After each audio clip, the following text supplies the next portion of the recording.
Welcome to the Underground, the Steel City Underground, the black and gold standard for Pittsburgh Steelers coverage. Now, here are your hosts, Joe Kuzma and Brian E. Roach. Hello, everyone, and welcome to another edition of the Steel City Underground podcast. My name is Joe Kuzma, and joining me once again on this special edition of the 2019 NFL Draft coverage, Day 2 is a one. Well, I don't know how I really wanted to introduce you today, Brian. I was going to say maybe Iron Man to Captain America, just because the Avengers stuff is out there, but then I feel like I'm going to be inviting the trolls who are like, you know, screw the NFL draft and we'll watch the Avengers. So don't spoil it for us, please. I'm just asking politely because we have to be on social media to cover all this NFL stuff. So without further ado, the Captain America, or Mr. America, I don't know how that might work, Mr. Brian E. Roach. In my younger days, maybe, but no, I am definitely no Mr. America now.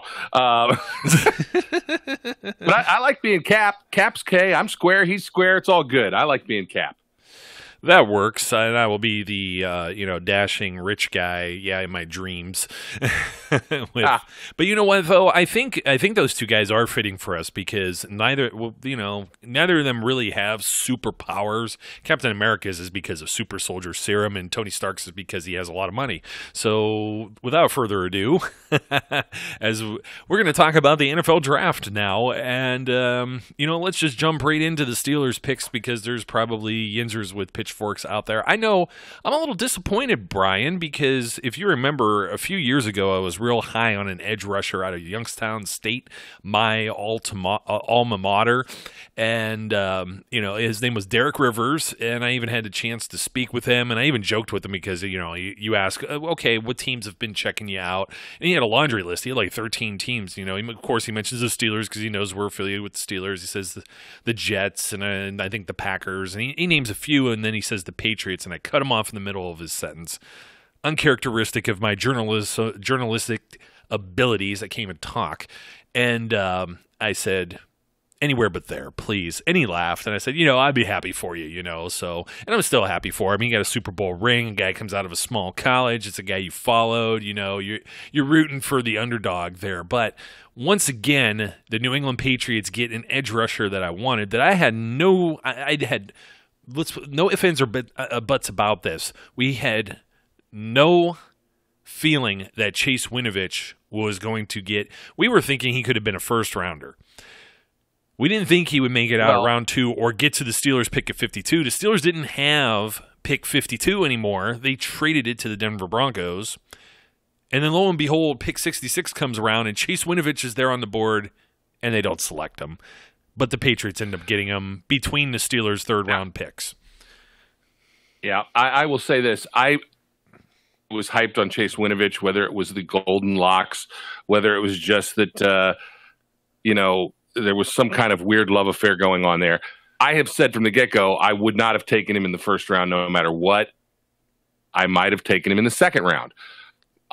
So, at the top of the third when he was there, I think what we really learned is that the Michigan guy they wanted got.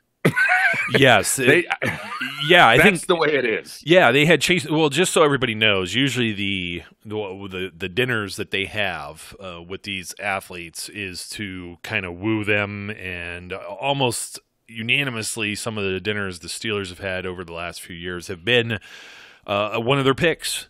And in the case of Chase Winovich, we all thought, oh, well, this is going to be one of their picks. And the first round goes. Now, I wasn't advocating first round here. I was all in on Devin Bush, but I didn't think Devin Bush would get to them at 20. We discussed this on yesterday's episode or last night's episode, or maybe it was earlier this morning or whatever's going on here. I'm in some weird time, vortex when it comes to the NFL draft because it just takes so long. And stuff some more commercials in there, why don't you? Especially ABC's coverage, man. I mean, they shove anything and everything that they're promoting from Taylor Swift on to Aladdin. It's kind of annoying. It's like I wish the Alliance of American Football were still around. If they had a draft, it would take all of 25 minutes, and they only have eight. They only had 8 teams. So, but anyways, I didn't really feel I was all in on Devin Bush. I didn't think he'd be there, and I wasn't sure that the Steelers would do anything to try and move up and get them. A lot of people maybe were feeling, I don't know, is it just that Kevin Colbert's been doing this for a long time, and you feel, well, maybe he's been doing, maybe time's passed him by, or maybe he doesn't have the grit anymore to make these kind of cutthroat moves, and lo and behold, he moves up and gets the guy. Other than that, I was never against the Devin Bush thing, and even was it Art Rooney II said with the press conference that it was the worst kept secret that they wanted Devin Bush. Absolutely. It's like everybody and their mother, brother, sister, cats, dogs, anything knew that Devin Bush was pretty much the guy. We weren't against that. It was just, how was that going to happen? Well, apparently we have another Karnak on our team with Terry Fletcher. She was saying, oh, they're going to move up and do this, and it's like, everybody's thinking that. I even said I had deja vu. I thought they were going to move up in the second round, almost at the bottom of the second round. I had a gut feeling they may have moved up there, and they didn't, and I'm okay with that. And then so everybody kind of pegged this. It was like the Steelers are going to have to move up to get Devin Bush, and they did. Now they don't have a second round pick, so now it's like that gut feeling of, well, I really liked Chase Winovich. I didn't like him at 20.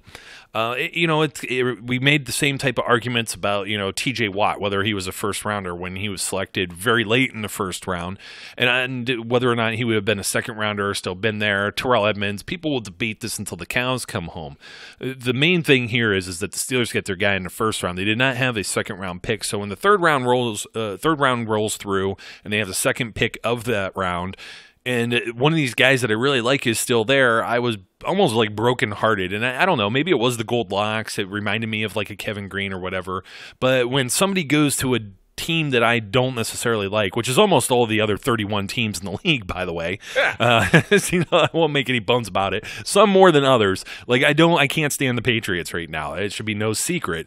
The Cleveland Browns get Greedy Williams, and it's just like, we're going to talk about him in a second, but it felt like that was something that was almost, oh my God, this is destined. This is going to happen for the Steelers. And he ends up with, the Browns, and whatever weak dog chant was there from whoever came out and announced it. It was Kirksey came out and announced the pick. And I'm just like, yeah, okay. Nobody from Cleveland showed up to Tennessee. And, so long-winded here, but they don't get the edge rusher. They get some other help we're going to talk about here in a second. I guess I'm with the rest of Steelers Nation, because I was like, Chase Winovich or we riot, and I guess we riot. Yeah, I guess if folks want to riot, I guess they should, but I'm not advocating that. And the reason I'm not is because they'll do it. It'll be like on demand. Well, nobody's listening to me. They don't care what I say. That's true. But the thing is, the guy they did pick, who is Diontae Johnson, from the wide receiver from Toledo, which is a bit of a surprise to everyone, except probably the Steelers. Like that every year they have their eyes on guys, and they pick the guys that they think best fit their system and what they do. And the one thing, look, immediately after this pick, I said, I'm not real happy with this pick. And part of that is because I didn't know anything about this kid.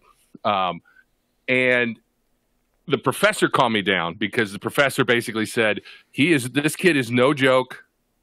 Do not feel bad about this. He can play. This is a baller. So, I watched Daryl Drake's press conference. I sat there and I listened to that. I went and watched some highlights. I read a little bit about this kid, and a lot of people are comparing him to, let's say, pre-big chest Antonio Brown. It's funny you mentioned that. I texted that to my cousin. I said, here's the comp. Here is a comp. They're comping him to Antonio Brown. He goes, which of his 20 personalities, like that movie, movie Split. Exactly. But, if I tweeted out the Steelers highlight reel for this guy, and I encourage anybody who has questions, go watch it. Because once you watch it, you'll get an understanding of how dynamic this kid can actually be. He is a big play waiting to happen. He's very quick. He's very twitchy. He makes a lot of moves. He can stop and start on a dime. And he's a really good route runner. He runs nice, clean routes. So does it remind you of somebody that we used to all like? Yes. Yes, very much so. In fact, very much so. There's Lance Zierlein wrote this on his NFL profile. That's exactly what I was just looking at. Go ahead, spoil it. He has lookout talent with the ball in his hands, which basically means the minute he gets in the ball, everybody on defense is going, look out, because you don't know where the heck he's going to go, what he's going to do, but you know he's dangerous. And you know he is. I think that when all is said and done, the fact that the Steelers have had a knack for drafting wide receivers, even though we may wish to think this was a reach, I think given time, this is a guy we're all going to go, wow, that was great. That was a great pick. So we'll, it's going to take time though. But I'm telling you, watch the highlights on this kid. I don't want to sleep on any of the Steelers wide receiver core as it was, and that's why I thought they can maybe hold off and wait. Maybe not necessarily for Johnson here. Let's preface this again with something we said yesterday, and we've been saying throughout the draft process. Kevin Colbert and company, the War Room, they know everyone else's boards. They know everyone else's needs. They have their intel. They have their spies that are everywhere. It's kind of like Varys on Game of Thrones. The little birds are everywhere listening. So they collect all of this information. They kind of have an idea where Johnson may end up.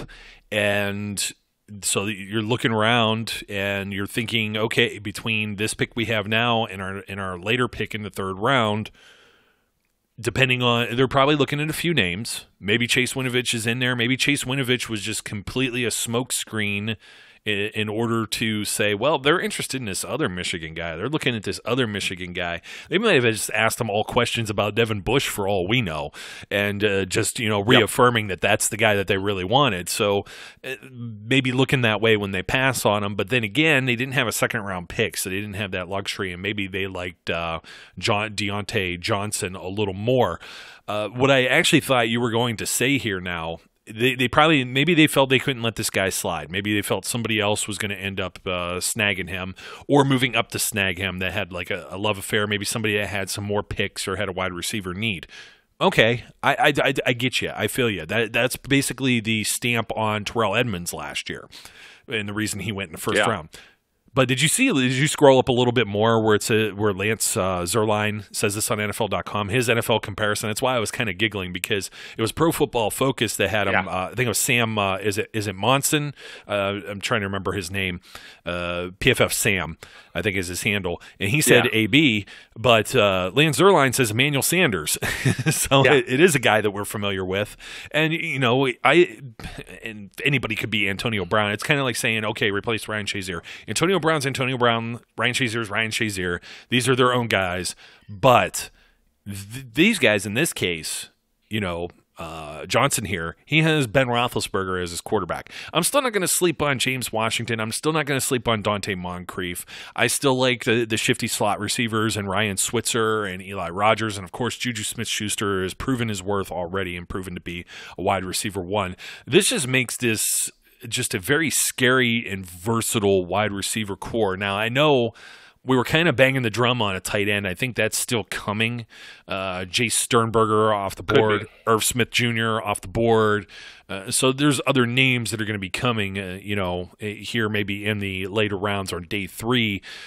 But maybe if they had their eye on somebody else, some of these other names started coming off, some of the safeties and stuff like that, where it's like, okay, you get to this point and it's like, they showed the top guys that were available. One was a quarterback, I think. One was Winovich. I think it was Julian Love, Justin Layne, and maybe Juan Thornhill. Maybe at that. No, maybe he just went right before that. But there was like 4 players there that were all defensive players, and I was like, oh, I'd be happy with any of these 4 guys. And of course, my wife, the Browns fan, is like, they'll take a quarterback. I'm like, get out of here! They're not taking a quarterback. They don't need a quarterback. back. So get out of here. So I was surprised by the pick just because it's like I was anticipating one of those other 4 names, and it ends up being a guy on offense. And I'm like, okay, another weapon for Ben Roethlisberger. And that's basically how it works. I mean, he's already come out and said what? That he could run every route, any route that you want me to.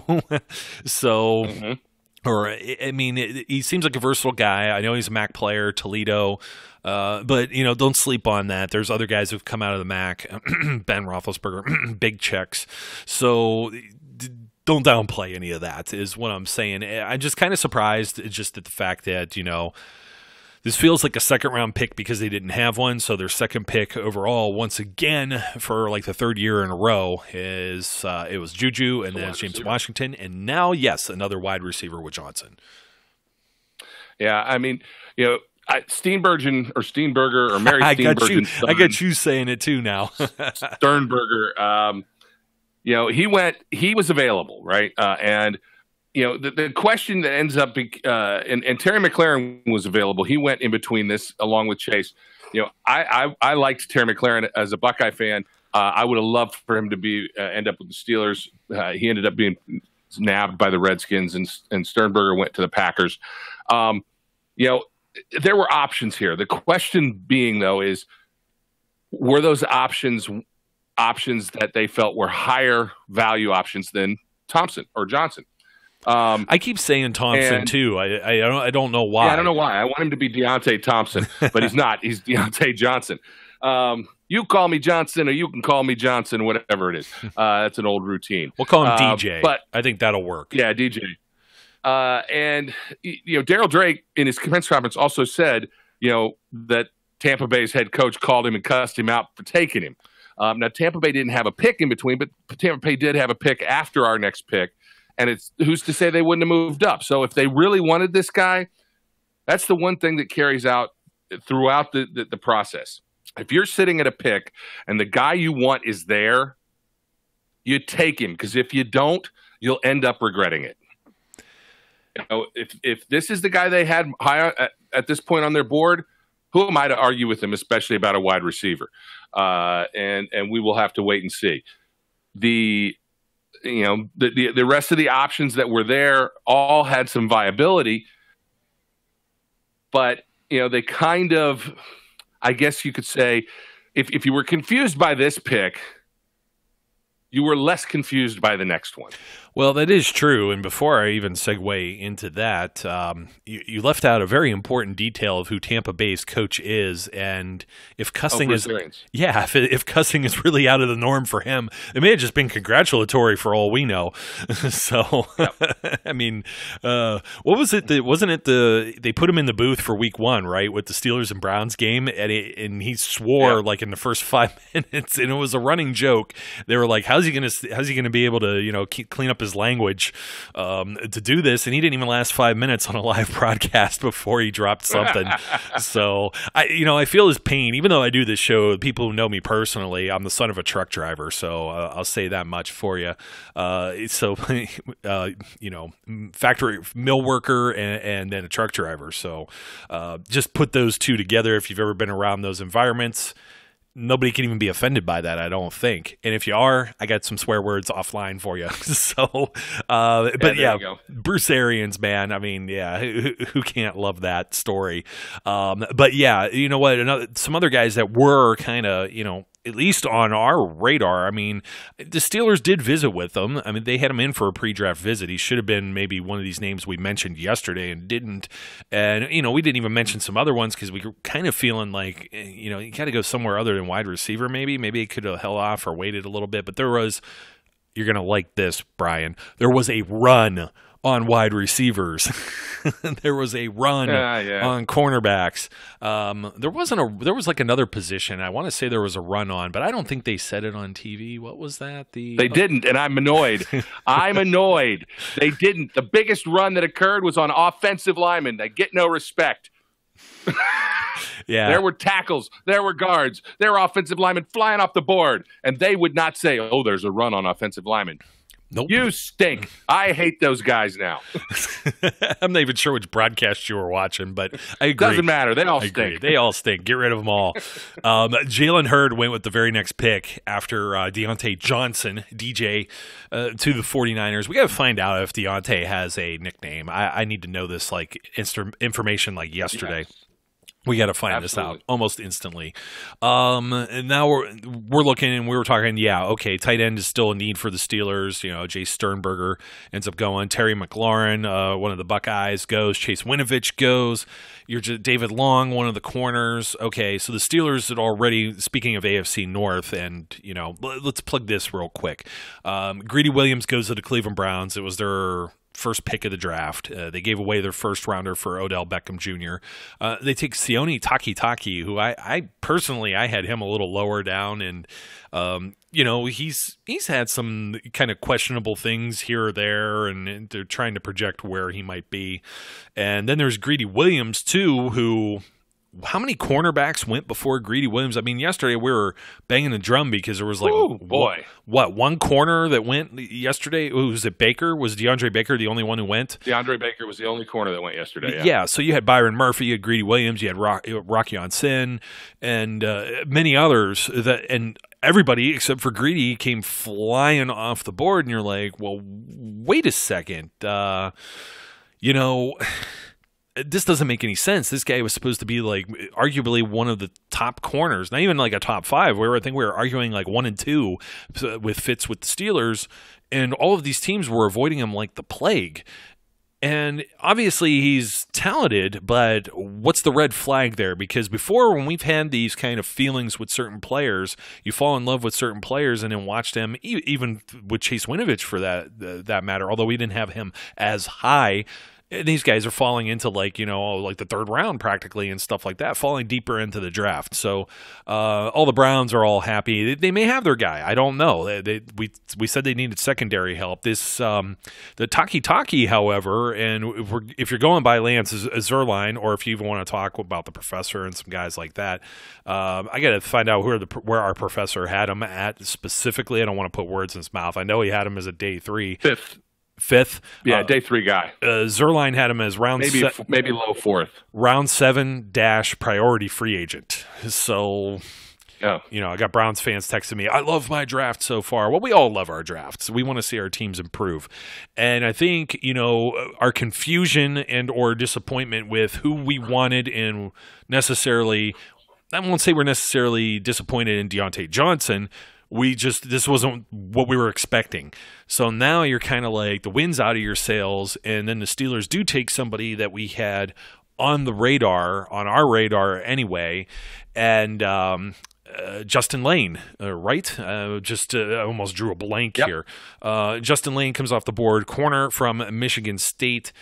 This is a guy that this is what I'm talking about. We were talking about depth. We were talking about having somebody other than just Steven Nelson and Joe Hayden. Do you really want to roll into the season with Cam Sutton? Do you really want as the backup? We would assume he's the primary backup. We're just going to assume that Artie Burns is in the doghouse and maybe on his way out of town, but he's going to get a shot in camp. He was a first-round pick. If he ends up picking it up and collects himself and ends up playing at least marginally better than he did last year, where he was kind of lost in the clouds, look out. This secondary is going to be loaded, man. I mean, it already is kind of getting top heavy. You still have Mike Hilton as your slot guy, but I was looking at stuff, it's like they still got to sign Mike Hilton. They still got to sign Joe Hayden. You get a couple of these guys long term, or let's say you're not able to do a deal with Hilton. Then you have Cam Sutton next year. Well, then you got to do a deal with Cam Sutton because he's entering year 3. He's on a 4-year rookie contract. So you got to add a corner somewhere. And here's a guy that could develop 6'2", 192 pounds. This is a guy we kind of pegged as a mid-round target, and I think they got their guy. Absolutely. And look, there are guys who think this is the best corner in the draft. Yeah. One of the things that has been said repeatedly, the professor has said it, a lot of the draft guys have said it, is that there is no consensus on these corners, which is how you can see somebody like Greedy, who the mainstream media had been touting as the top corner in the draft, fall all the way into round, was it round 3 before the Browns took him, or did they take him in the second? It's at the bottom. Took him in the second. Yeah, it's in the second. Bottom of the second. But nobody thought Greedy was going to be there that late. And he goes, and whether it's because he is a little inadequate in run support, whatever the other reasons are, he fell. And Justin Layne is a guy that has the size, he has the skill set, he's got ball skills. He's a converted wide receiver that, unlike Brian Allen a couple years ago, has played more consistently as a corner in a big time situation. The Patriots drafted who was it, Hakeem Butler, or who did they draft? What was the wide receiver they drafted? N'Keal Harry.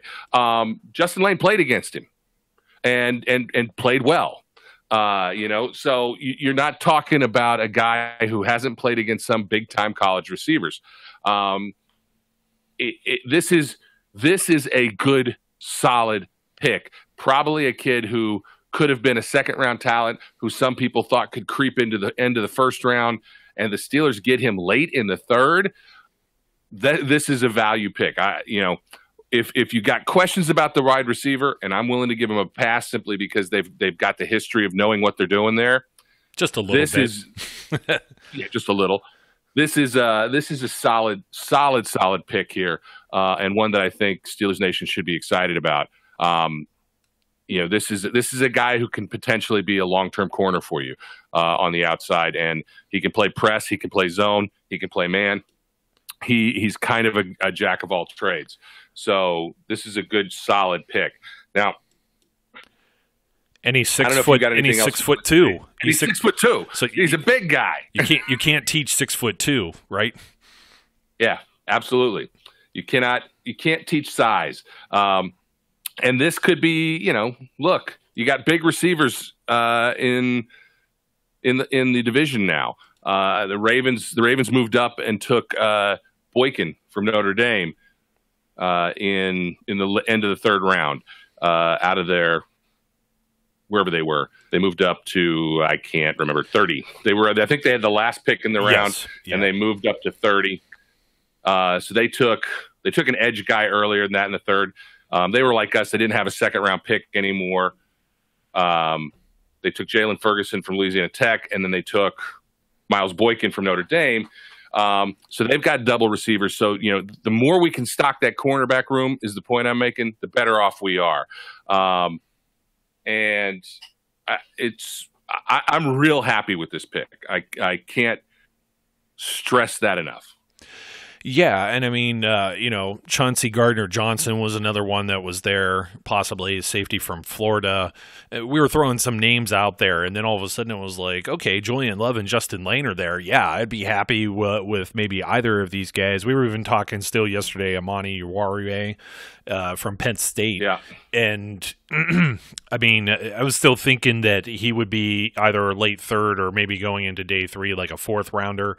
But Layne has a little bit more experience, maybe a little more seasoned than even Uwariye for that matter. I just wasn't sure that they were maybe going to go corner in the third round. But obviously when Chase Winovich was out of there, when they already went wide receiver, I'm just like, okay, next pick has to be a DB. It has to be a corner or a safety. There's no question about it. I was pretty confident in that at least. And I'm like I said, you know what? I'm cool with this. The guy's he seems like he's a big time player. These guys all have the ability to maybe potentially be playmakers. You're not going to be forcing Justin Layne to start right away. And if he ends up on the field, which he may not even end up on the field this year, they've got a bottleneck of corners there. He really has to just beat out Artie Burns. Possibly Cam Sutton. I think Cam Sutton's safe because Cam Sutton can play multiple positions. I think Cam Sutton's he was really drafted to be a nickel or slot corner. What ended up happening was Mike Hilton became the camp phenom out of nowhere, and just and also Sutton got hurt, which didn't help, and that Hilton just solidified his position. So Hilton had a little bit of other stuff going his way. He got lucky in one way to get the opportunity that he did, and they were actually scouting Senquiz Golson at that time because that was his college teammate. That was the guy who was playing opposite of Mike Hilton. So now Hilton is going to be a guy that they need to pay, and I think he's well worth it. He's a guy that they blitz a lot off the edge and stuff like that. As far as where you put Justin Layne, I think he's the guy that ends up becoming one of the backups either to Hayden or Nelson or both. They may still use Sutton in one of those spots. Sutton just hasn't had enough playing time. I think Sutton's been at least the eyeball test, and last year watching him and then the year before, maybe even more solid than Artie Burns has been. And Artie Burns has all the physical tools, track athlete, this and that. I just don't know that he's going to get it together now. Time may be passing him by. There's other options that are there. The Steelers don't want to be left in the dark, holding the bag if there's an injury at any of these positions. So that's why we're really, our trajectory here now is let's turn our heads towards maybe getting another guy that could play edge, one of the outside linebackers, possibly another inside linebacker, some type of linebacker, safety, or hybrid there. Try and just shore up and get some depth at these positions. These are also the players that are going to be vying to play on special teams as well. Then you kick over and they need a tight end and they need another running back. So, and they still have all these picks. They haven't made any moves. I'm curious, usually the third round, fourth round. Now, the third round, they've been lucky because they've been getting a lot of comp picks in recent years. They've been having these extra picks here and there. And even in the fourth round, they may do something. I don't know. They have, 3 picks in the sixth round? So they have a fourth, a fifth, 3 sixths, and a seventh. Am I looking at this right? Hold on. And of course, yes, you are. These computers, they don't ever load. They don't ever do what they're supposed to be doing. I had it queued up. But yeah. Anyway, so are they going to do?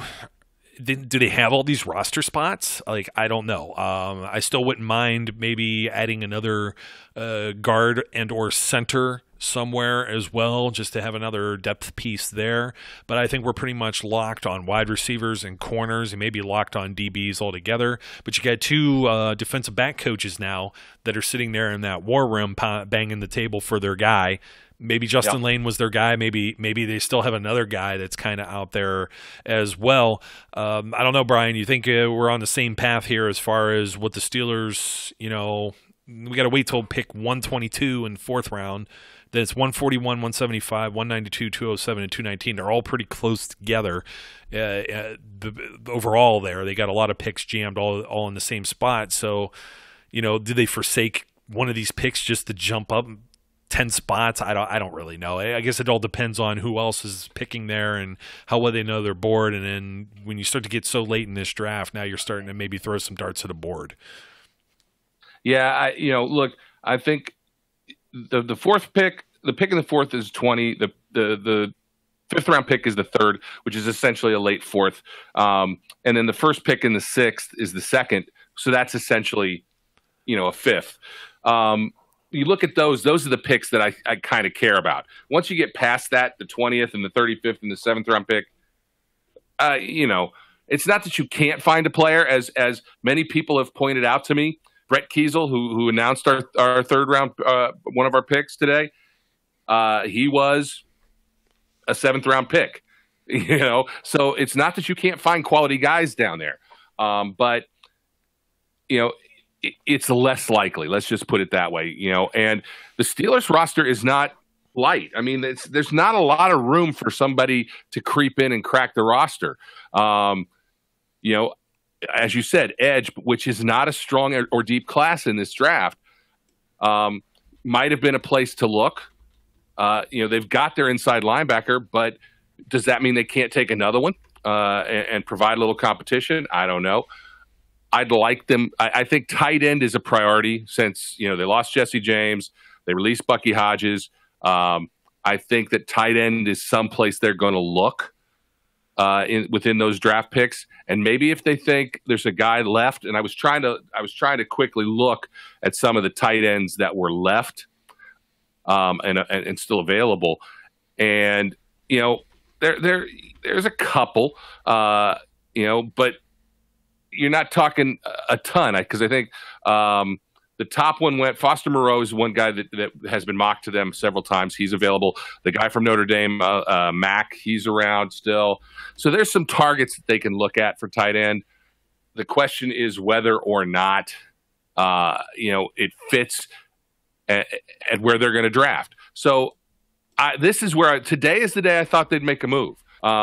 And frankly, who knows whether they tried. They very well could have tried to move up to get Greedy Williams. They could have tried to move up to get another cornerback. We won't know because you never know. Those calls, if they don't bear, as you said yesterday, and we say it all the time, takes two to tango. You can make all the calls you want, but if everybody wants to stay where they are and nobody wants what you're offering, you can't get the deal done. So who's to say they didn't try and move up today? But this is the day I expected them to try and utilize that. I feel bad for whoever's going to get drafted at the end of this draft.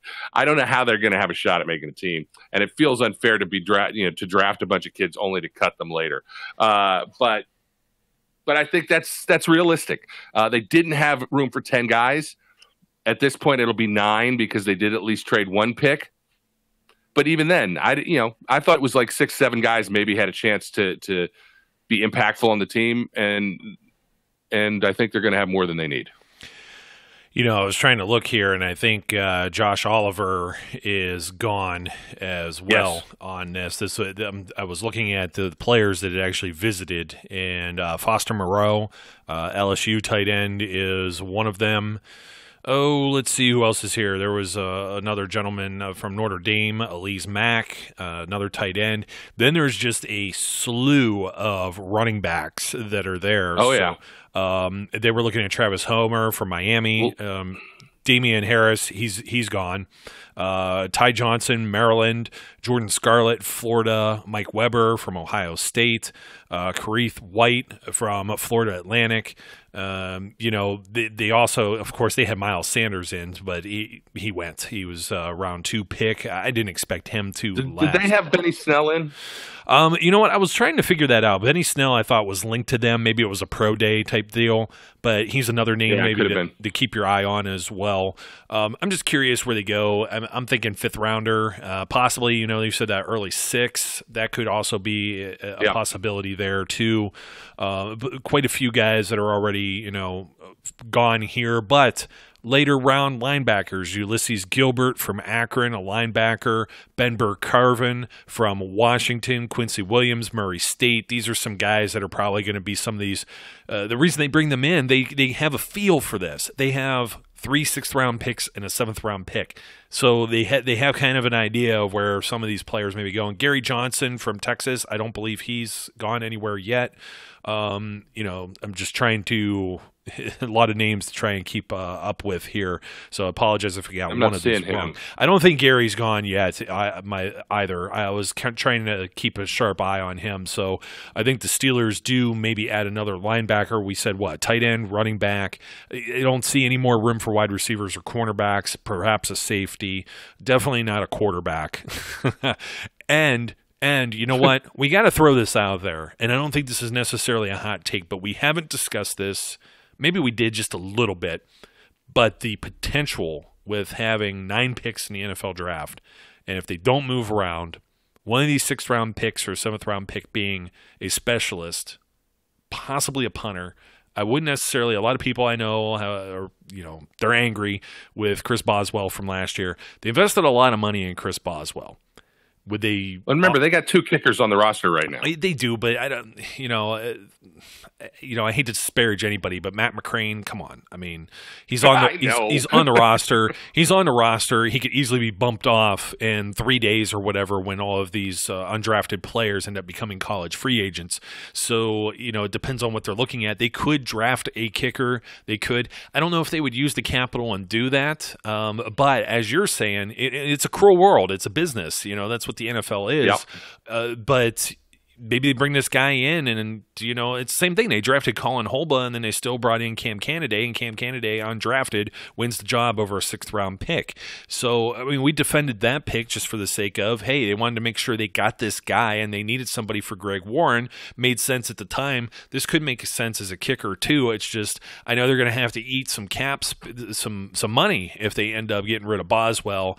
And, what was it? Was it Boswell's brother, I think, that broke the news on Twitter and said said he had like whatever, grade 2, or I'm not a medical person, so I don't know, but it was some type of groin sprain when he ended up getting benched week 17. Then that leaked shortly thereafter. So if the guy was hurt, the guy was hurt. That definitely contributes to it. The mental game contributes to it. Do you want to really wreck with the mental game and bring in a youngster and do that? I don't know. Maybe they will, because, you know, how many kickers actually get drafted? Very few. And if you're going to guarantee you get one of them, usually when you do, that guy's locked into that team forever. Look at somebody like Steven Gostkowski, for example. And then you have like the Tampa Bay guy that got drafted, like round 2. It's like a bad fantasy thing.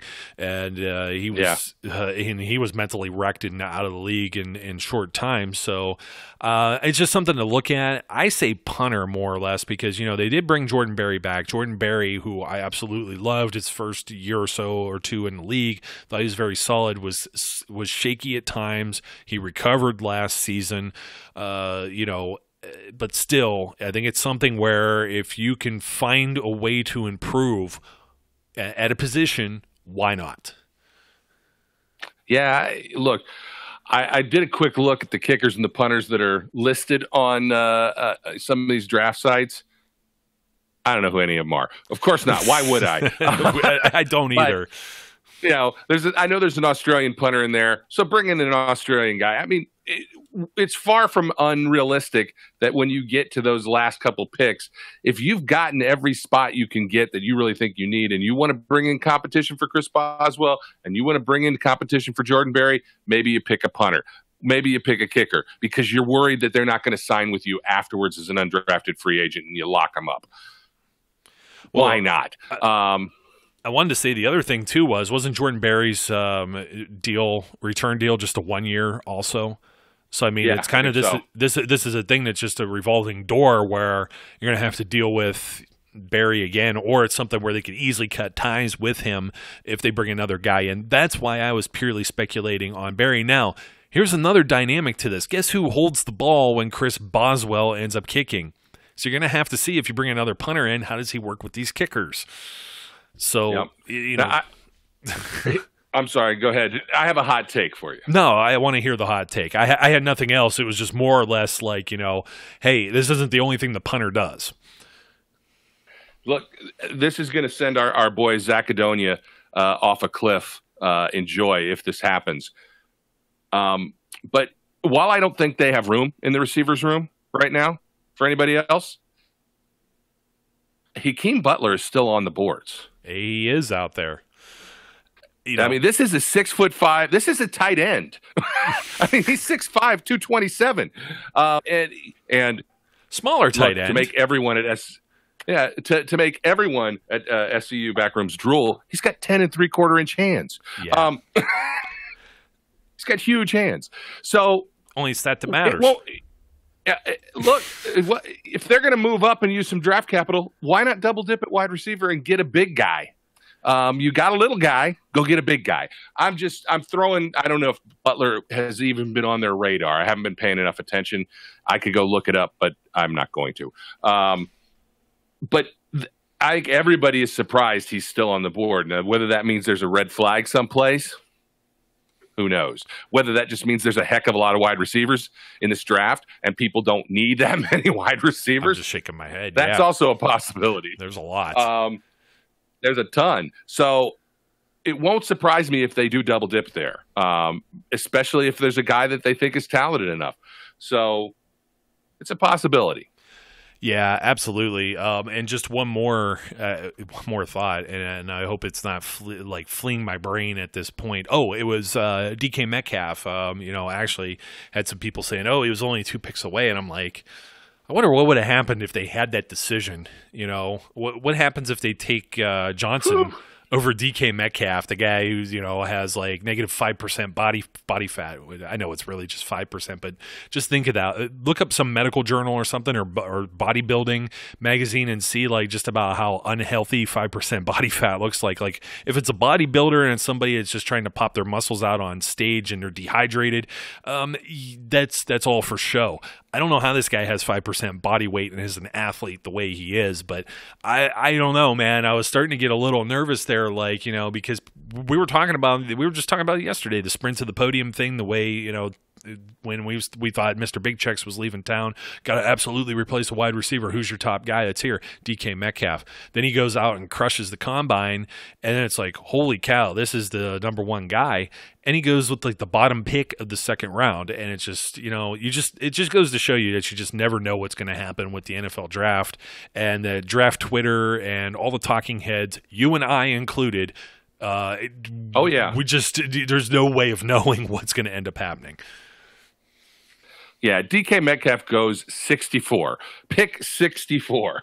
And through all the mocks that we did, that never happened. Never. He was consistently gone in the first round.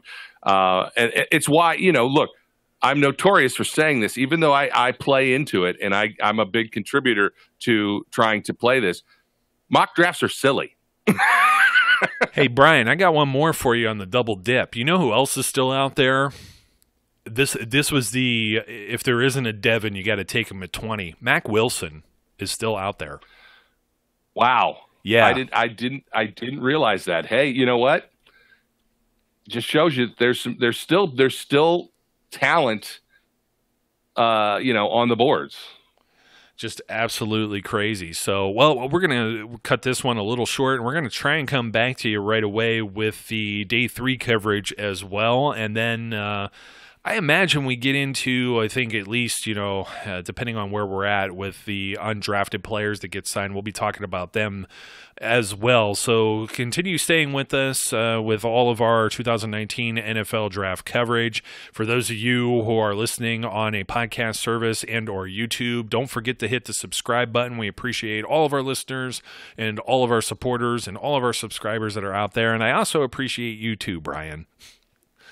I appreciate that, and I appreciate the people who have been contributing to the March of Dimes contest to try and win the Rod Woodson helmet. So I forgot to mention it yesterday. I got to bring it up today.